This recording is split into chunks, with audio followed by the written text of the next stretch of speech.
Okay, I just had an email. Somebody asked about these Bulgarian blankets. You know, saying, I hope you're not going to make rugs out of them. I will. I will make rugs out of, maybe 4 or 5. Depends on. But I can make rugs out of them. Let's say if I made rugs out of 2 of them, it would actually pay for the rest of them. You know, so I can make good money on these and have blankets to spare. You know, he was talking about ordering some from Fleet Farming, and of course the shipping. That's the killer, really. Always on all that stuff is the shipping. And one other thing I was going to mention, you know, I said about these Swedish sweaters that they have long sleeves.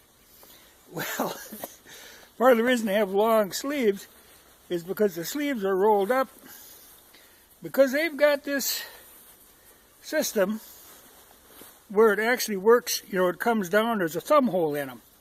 So they work almost like a half-assed glove.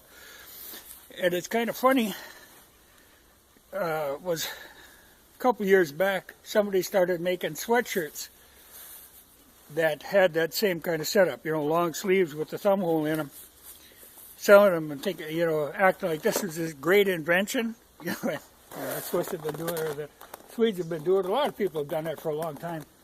It's not a new invention, but it works pretty well.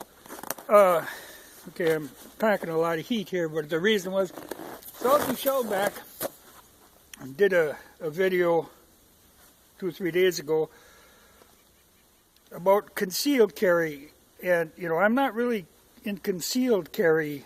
I really don't do that, or not intentionally.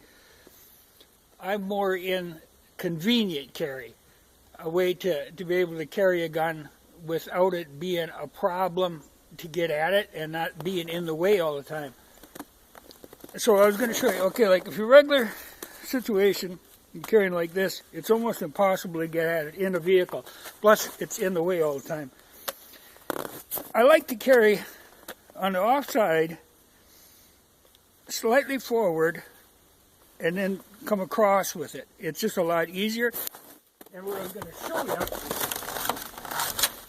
see, in a vehicle then, it's easy enough to get at the gun.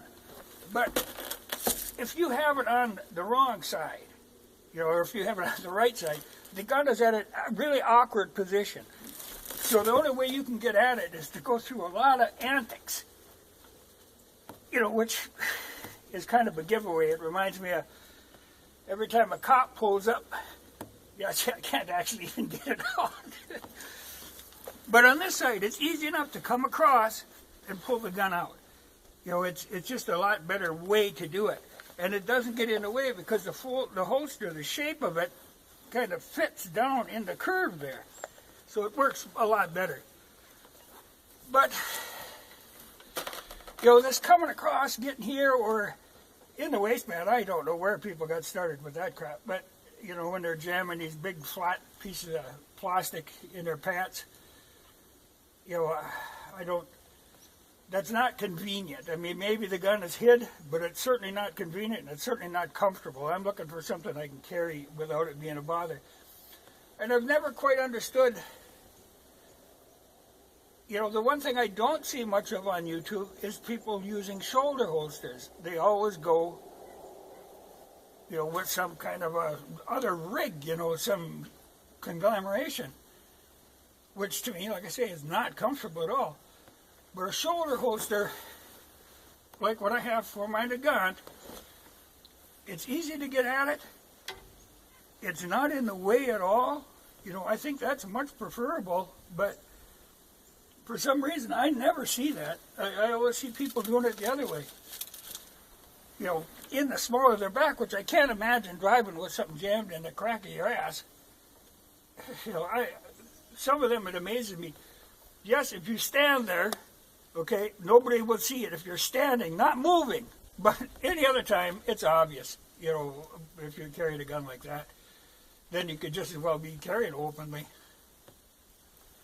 Which, is what I tend to do. I don't, like I say, if I'm concealing, it's really kind of advertent, inadvertent.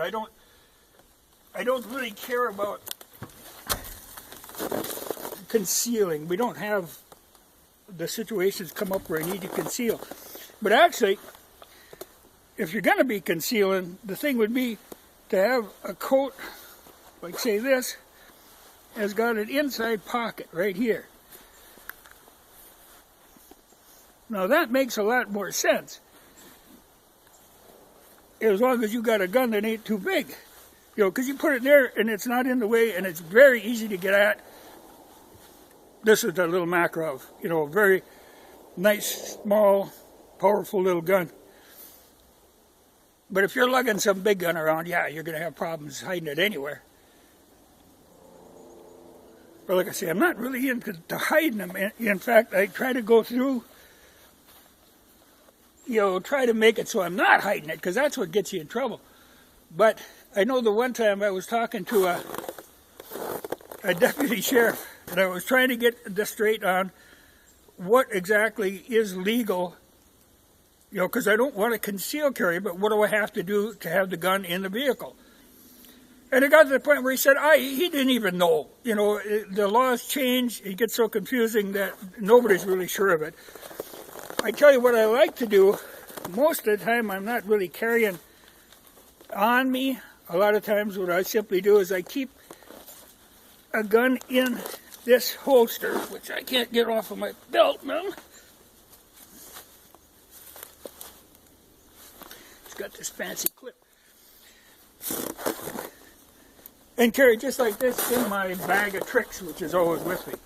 But if I'm out cutting wood and crap like that, then I'm carrying the gun in the shoulder holster. And that's no bother. That works very well. But jamming them pieces of plastic in your pants, I can't understand that. But a nice shoulder holster is really the way to go. Makes a lot more sense. But like I say, I never see anybody doing it. I don't know that I've seen a video on YouTube where somebody did it.